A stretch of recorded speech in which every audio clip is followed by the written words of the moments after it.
नमस्कार दोस्तों, एक बार पुनः आप सभी का हार्दिक स्वागत है आप सभी के अपने YouTube channel being a best teacher पर। दोस्तों, चौधरी रणबीर सिंह यूनिवर्सिटी का जो बीएड का रिजल्ट आया है, आप सभी को उसमें कुछ परेशानियां भी हो रही हैं, कुछ चीजें समझ भी नहीं आ रही हैं। तो उसी के बारे में आज हम इस वीडियो में डिस्कस करेंगे। ठीक है। सबसे पहले तो देखो, जिन स्टूडेंट्स का आरएल लिखा हुआ है, ठीक है, आरएल का मतलब होता है रिजल्ट लेट। अब ये रिजल्ट लेट आपका सिर्फ दो कारण इसके हो सकते हैं। ठीक है। फर्स्ट, कि आपने माइग्रेशन सबमिट ना कराया हो। दूसरा, आपने माइग्रेशन सबमिट करा दिया हो लेकिन कॉलेज ने आगे वो यूनिवर्सिटी में सबमिट ना किया हो, या किया हो तो बिल्कुल एग्जाम टाइम पे किया हो कि आपकी लॉगिन इंफॉर्मेशन नहीं दिखेगी। ठीक है। तो ये ही दो केसेस होते हैं ज्यादातर, जिसमें जो है आपका रिजल्ट लेट रहता है। ठीक है। अगर यूनिवर्सिटी की तरफ से लेट होना होता तो बहुत सारे स्टूडेंट्स का होगा तो होता, बट बहुत सारे स्टूडेंट्स के साथ ऐसा केस नहीं है। ठीक है। मैं बोलूँ तो 2% स्टूडेंट्स ऐसे होंगे जिनका रिजल्ट लेट है, अदरवाइज बाकी सभी स्टूडेंट्स का रिजल्ट आ चुका है। रिजल्ट लेट के लिए अब आपको क्या करना है, अपने कॉलेज को कांटेक्ट करना है। आप ये सोच के ध्यान कीजिए कि क्या आपने एडमिशन के टाइम से लेकर अब तक माइग्रेशन सर्टिफिकेट अपनी पुरानी यूनिवर्सिटी से निकलवा के अपने कॉलेज को दिया था या नहीं दिया था। अगर दिया था तो कॉलेज से पूछिए कि वो कहाँ पर है, उन्होंने आगे जमा कराया है या नहीं कराया है। और अगर नहीं कराया है तो उनको बोलिए वो कराएं। ठीक है। मेक श्योर आपके पास उसकी एक कॉपी भी हो, क्योंकि कई बार ऐसा होता है कि कॉलेज जो है माइग्रेशन को इधर उधर घुमा देता है, खो देता है। ठीक है। अनदर थिंग, अगर आपने माइग्रेशन अभी तक सबमिट नहीं कराया है तो आपने जहां से अपनी प्रीवियस क्वालिफिकेशन ग्रेजुएशन की थी, जिसके बेसिस पे बीएड में आपने एडमिशन लिया है, वहां उस यूनिवर्सिटी से अपनी पुरानी से माइग्रेशन निकलवाइए और अपने कॉलेज को दीजिए, या आप डायरेक्टली यूनिवर्सिटी में भी जाके जमा करा सकते हैं, पर कॉलेज के थ्रू जाएंगे तो वो प्रक्रिया थोड़ी स्मूथ रहती है। ठीक है। चलिए, ये बात रही रिजल्ट लेट की। इसका सॉल्यूशन आपका हो जाएगा। ठीक है। एक दो दिन में आप ये प्रक्रिया अपनी, मतलब कल मंडे है, कल से चालू कर दीजिएगा। अब दूसरी चीज मैं आपको बताऊं कि बहुत सारे स्टूडेंट्स के जो रिजल्ट है उस पे स्टार लगा हुआ है। स्टार का मतलब होता है आपको ग्रेस मार्क्स दिए जाए गए हैं। देखिए, जब भी आपको पास करने में 3 4 या अधिकतम 5 नंबर कम पड़ रहे होते हैं, तो ऐसे में काफी सारे जो चेकिंग करने वाले टीचर्स होते हैं, जो अच्छे दिल के होते हैं, वो दे देते हैं ग्रेस मार्क्स। कुछ होते हैं जो नहीं देते हैं 5 5 तक, वो सिर्फ 1 2 नंबर तक देंगे। पर कुछ टीचर्स होते हैं जो 5 नंबर तक मैक्सिमम, अगर आप उस 5 नंबर की वजह से फेल हो रहे होते हो या 3 4 नंबर की वजह से, तो आपको ग्रेस मार्क्स दे देते हैं और पास कर देते हैं। तो ऐसे में आपका स्टार लगा हुआ होगा। स्टार से कोई फर्क नहीं पड़ता, आपकी ओवरऑल परसेंटेज 55% से ज्यादा हो। ठीक है। कोशिश करना 60% से ज्यादा हो, अगर नहीं है तो आप आगे री इवेल्युएशन दे सकते हो। ठीक है। बाकी अब जो स्टूडेंट्स फेल हुए हैं, ठीक है, जिनका एग्जाम में 32 से कम मार्क्स आए हैं, 100 में से 80 में से 32 वाला पास होता है। अब बहुत स्टूडेंट्स का मैंने ये भी देखा कि उनके 32 मार्क्स थे फिर भी उन्हें फेल किया हुआ है। तो कोई बात नहीं, रुको। 32 वाला पास होता है। ठीक है। 31 वाला, 31.5 वाला फेल होता है, 32 वाला पास होता है। ये कुछ इनके एरर्स हैं। ठीक है। इसके लिए आप रीचेकिंग ही डालोगे। ठीक है। आपको रीवैल्यूएशन की जरूरत नहीं पड़ेगी, रीचेकिंग की पड़ेगी। अब ये होता क्या है, दोनों को समझो। मैं इस वक्त हूँ सीआरएसयू यूनिवर्सिटी की उस वेबसाइट पे जहां से आप रीचेकिंग और रीवैल्यूएशन के लिए अप्लाई करते हो। यहाँ आप देखोगे तो रीचेकिंग उन स्टूडेंट्स के लिए होती है जिन्हें लगता है कि भाई हमारे मार्क्स की कैलकुलेशन ढंग से नहीं हुई। ठीक है। या आप 1 2 नंबर से, 2 4 नंबर से फेल हो रहे हो, तो इनके उस केस में आप रीचेकिंग अप्लाई करो, जहां पे आपके जितने भी क्वेश्चंस हैं उनके मार्क्स का टोटल देखा जाएगा सही से, लाइक टोटलिंग वगैरह आपकी हुई है या नहीं, वो चीज देखी जाएगी। ठीक है। लेकिन अगर आपको लगता है मेरी आंसर शीट ही मुझे दोबारा से चेक करानी है, मैं हैप्पी नहीं हूँ कि मेरे ज्यादा मार्क्स बनने थे, या मेरे तो जितने मिले हैं उतने आने ही नहीं चाहिए थे, तो इस केस में आप क्या अप्लाई करोगे, इस केस में आपको री इवैल्यूएशन अप्लाई करना है।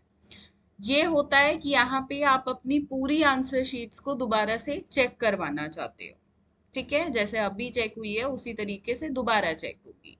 तो उस केस में आप री इवैल्यूएशन डालेंगे, समझ रहे हो।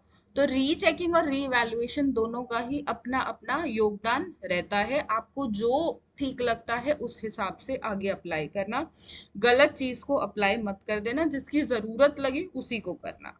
अब देखो, आप पूछोगे कि मैडम क्या इससे पास हो जाते हैं जो स्टूडेंट्स फेल हो रहे हैं, तो बिल्कुल इससे मतलब मैं बोलूं जितने भी स्टूडेंट्स डालते हैं ना, 60-70% स्टूडेंट्स पास हो जाते हैं। तो बिल्कुल आप री इवैल्यूएशन रीचेकिंग डालो, 2 महीने के अंदर अंदर इसका भी रिजल्ट आ जाता है, ठीक है, इससे ज्यादा लेट सीआरएसयू नहीं करता है। सीआरएसयू तो बहुत बढ़िया तरीके से अब अपना सारा प्रोसेस कर रहा है। तो बिल्कुल ये चीज कर दो। अब कुछ स्टूडेंट्स को यहाँ पे लग रहा है कि हमें पर्पसफुली फेल किया गया है। अधिकतर मैं बिहार के स्टूडेंट से ऐसा सुनती हूँ कि हरियाणा में हमने एडमिशन ले लिया, हमें तो जानबूझ के यूनिवर्सिटी फेल कर रही है। देखो, जिसके साथ हुआ होता है ना, उसको ऐसा लगता है, मैं इस चीज को डिनाई नहीं करूंगी, जिसके पे बीतती है वही समझता है। बट ऐसा नहीं है सभी बिहार के बच्चे फेल हैं। बिहार के 80-85% तक बच्चे जो हैं वो पास हैं। मेरे साथ बहुत सारे स्टूडेंट्स हैं जिन्होंने हमारा ऑलरेडी बैच लिया हुआ था, इतने सारे स्टूडेंट्स कनेक्टेड थे, तो सभी ऑलमोस्ट पास है। उसमें से 1-2% बच्चे जो हैं वो पास नहीं होंगे। ओवरऑल मैं बोलूँ तो 10-15% बच्चे ऐसे होंगे जो नहीं है, ठीक है। अब किसी ने क्या किया है, रीजन भी मैं आपको उसका बताती हूँ। कुछ स्टूडेंट्स ने प्रैक्टिकल एग्जाम्स देने ही नहीं आए। उन्होंने कहा, हमारे एजेंट ने बोला आप वहीं रहो, हम यहीं से मार्क्स लगवा देंगे। तो हर साल मैं आपको एक चीज बताती हूँ, प्रैक्टिकल में आना कंपलसरी, आप नहीं आते हो तो वो लोग बोल देंगे, पैसे ले लेंगे, हमने करवा दिया, ये किया। आपको मिडल मैन के चक्कर में, एजेंट के चक्कर में कभी नहीं पड़ना है। आपको आना है और अपना प्रैक्टिकल स्वच्छ तरीके से, बिल्कुल सही तरीके से देना है। कुछ स्टूडेंट्स प्रैक्टिकल में फाइल्स ही नहीं लेके आए थे कि ऐसे ही चल जाएगा कैजुअल एटीट्यूड में, तो उन स्टूडेंट्स के साथ प्रॉब्लम आई है। दूसरी चीज मैं आपको बताऊं कि देखो, कई बार क्या होता है ना, बहुत स्टूडेंट्स के यूएमसी केस भी बने हुए हैं। यूएमसी का मतलब होता है अनफेयर, अनफेयर मींस ये अनफेयर मींस का केस होता है आपका, यूएमसी अनफेयर मींस केस।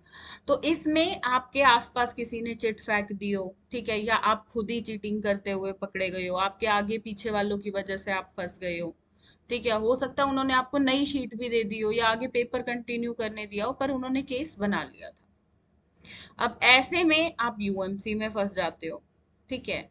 वहां पे भी कई बार फेल वगैरह के ऑप्शंस होता है कि स्टूडेंट्स के रिजल्ट में ऐसे कुछ देखने को मिल गया है। यूएमसी जिनकी लगी है तो डरो मत, यूएमसी के लिए आपकी अभी जो है यूएमसी की लिस्ट आएगी, उसके बाद आपको अपीयर होना होगा, तो यूएमसी भी हट जाती है, ठीक है। ऐसा नहीं है नहीं हटती, अगर आपने कुछ गलत नहीं किया है। पर अगर आप सोच रहे हो कि आपने गलत किया, और पर मैं वीडियो के कमेंट सेक्शन में सबको ये दिखाऊं मेरे साथ तो अत्याचार हुआ है और मैंने तो कुछ गलत नहीं किया था, तो देखो वहां पे एग्जामिनर है, जो आपके उस दिन इन्विजिलेटर थे, आसपास के बच्चे हैं, वो सबका उस वक्त ब्यौरा लिख लेते हैं, किसने क्या देखा क्या बोला। तो अगर किया है तो उसको एक्सेप्ट कर लेना यूएमसी केस में, और आगे बोलना मैं ये चीज नहीं करूंगा। अगर नहीं मानोगे और किया हुआ है तो सबको सब कुछ पता होता है, फिर उस केस में आप ज्यादा फंस जाओगे। गलती सभी से होती है, कर दी कोई बात नहीं, बच्चे हो जाता है, ठीक है। तो आप कोई बात नहीं, उसको एक्सेप्ट करके आगे से नहीं करूंगा उस चीज को, आगे वहां पे खत्म करना। अब फिर भी जिन स्टूडेंट्स को लग रहा है कि मेरा फेल या मेरे को कम नंबर दिए हैं, तो देखो ऐसा हो सकता है, इतनी सारी शीट्स चेक होती हैं, उसमें से यूनिवर्सिटी से भी 5-7% गलती हो सकती है, समझ रहे हो। कोई भी, आज ह्यूमन एरर्स हमेशा होते हैं हर चीज में, तो कोई भी ऐसा नहीं है कि काम 100% सही तरीके से हो जाए। अब जिन जो स्टूडेंट्स बिल्कुल श्योर हैं कि भाई नहीं, मैंने तो बिल्कुल सही पेपर दिया था, मेरे मार्क्स इतने नहीं बनने चाहिए, इससे ज्यादा बनने चाहिए, ऐसे केस में आप री इवैल्यूएशन डालना, रीचेकिंग नहीं। री इवैल्यूएशन से आपको बिल्कुल हेल्प मिलेगी, पर एक चीज और सोच लेना, री इवैल्यूएशन में जरूरी नहीं है मार्क्स बढ़े ही, कई बार घटा भी देते हैं। अगर आप श्योर हो अपने आप पेपर और अपनी राइटिंग जो अब लिखे थे आंसर्स आपने उनके लिए बिल्कुल कॉन्फिडेंट हो तो इसको डाल दो। पर अगर श्योर नहीं हो, ऐसे ही मजे मजे में करना चाहते हो तो मत करना, रिस्क मत लेना, घट भी सकते हैं मार्क्स। समझ रहे हो मैं आपको क्या बताना चाहती हूँ, क्योंकि बहुत बार ना स्टूडेंट्स इसका मिस यूज करते हैं। आई डोंट वांट कि मिस यूज के चक्कर में आप और फंस जाओ। ठीक है, तो ये चीजें हैं। बाकी ये वेबसाइट का लिंक मैं वीडियो के डिस्क्रिप्शन में डाल रही हूँ। ठीक है, रोल नंबर आपको अपना डालना है, डेट ऑफ बर्थ डालना है, और फिर आगे रीचेकिंग रीवैल्यूएशन के लिए आप अप्लाई कर पाएंगे। इस पे एक सेपरेट स्टेप वाइज कैसे इसको फिल किया जाता है उस पर एक डिटेल्ड वीडियो भी मैं बहुत जल्द बना दूंगी। ठीक है, जिन कैंडिडेट्स को समझ नहीं आ रहा है तो थोड़ा सा वेट करना, एक दो दिन में आपको आजकल में ही वीडियो देखने को मिल जाएगी। अब फॉर्म्स आउट है, जिनका बीएड फर्स्ट ईयर का रिजल्ट आया है वो रीचेकिंग के लिए ऑनलाइन अपना अप्लाई कर सकते हैं, रीचेकिंग रीवैल्यूएशन के लिए। ठीक है, तो कर दो, जितने भी सब्जेक्ट्स में करना है। इसकी फीस लगती है, बाकी एक स्टेप वाइज जो मैं वीडियो बनाऊंगी उसमें अधिक जानकारी आपको दे दी जाएगी। तो अगर चाहो तो उस वीडियो के लिए एक दो दिन का वेट कर लो, फिर फिल कर देना, कोई ऐसी जल्दबाजी भी नहीं है। अब इसी के साथ बीएड सेकेंड ईयर का जो है हमने कोर्स भी लॉन्च कर दिया है। ठीक है, जिसमें आपको ऑल 7 सब्जेक्ट्स की प्रिपरेशन कराई जाती है इस बैच के अंदर। ये है बैच। ठीक है, यहाँ पे आपको पीडीएफ नोट्स भी मिलेंगे, क्लासेस भी मिलेंगी, टॉपिक वाइज आपका पूरा सिलेबस कवर कराया जाएगा, इंपॉर्टेंट क्वेश्चंस भी आपको बताए जाएंगे, आंसर राइटिंग की टेक्निक्स। मतलब एक बैच में आपका सब कुछ है। इसके अलावा ना बुक लेने की आवश्यकता आपको पड़ेगी, ना इधर उधर से और कोई मटेरियल देखने की। आप एक बैच लेके पूरे तरीके से अपने 2026 के एग्जाम्स के लिए तैयार हो जाते हैं। तो यहाँ पे आप जाके ये 2579 का, इसके अलावा और कोई चार्ज नहीं है, इसमें हिडन चार्जेस वगैरह सब है। ठीक है, तो आप इस कोर्स को परचेज कर सकते हैं, वीडियो के डिस्क्रिप्शन बॉक्स में मैं लिंक पुट ऑन कर दूंगी। और इसी तरीके से दोस्तों सेकेंड ईयर का भी कोर्स है, ये फर्स्ट ईयर का भी कोर्स है। इसमें 3 कॉमन सब्जेक्ट्स रहते हैं, childhood and growing up, contemporary Indian education and learning and teaching. जिन स्टूडेंट्स की रीअपियर है तो उनके लिए ये बैच जो है काफी हेल्पफुल रहेगा, या जिनकी पेडागोजी सब्जेक्ट्स में रीअपियर है तो पेडागोजी सब्जेक्ट्स भी आपको मोबाइल एप्लीकेशन पे मिल जाएंगे। मात्र 100 रुपए का पेडागोजी का कोर्स है। मैं हमेशा कोशिश रहती है आप सभी के लिए बिल्कुल सस्ते से सस्ती चीज लेकर आने की और सबसे बेहतर लेके आने की, तो उसी में ये एक हमारा प्रयास है। बाकी जाइए वेबसाइट पे, रीवैल्यूएशन फॉर्म्स, रीचेकिंग फॉर्म्स को जो भी आपको अप्रोप्रिएट लगता है आप अप्लाई कीजिए।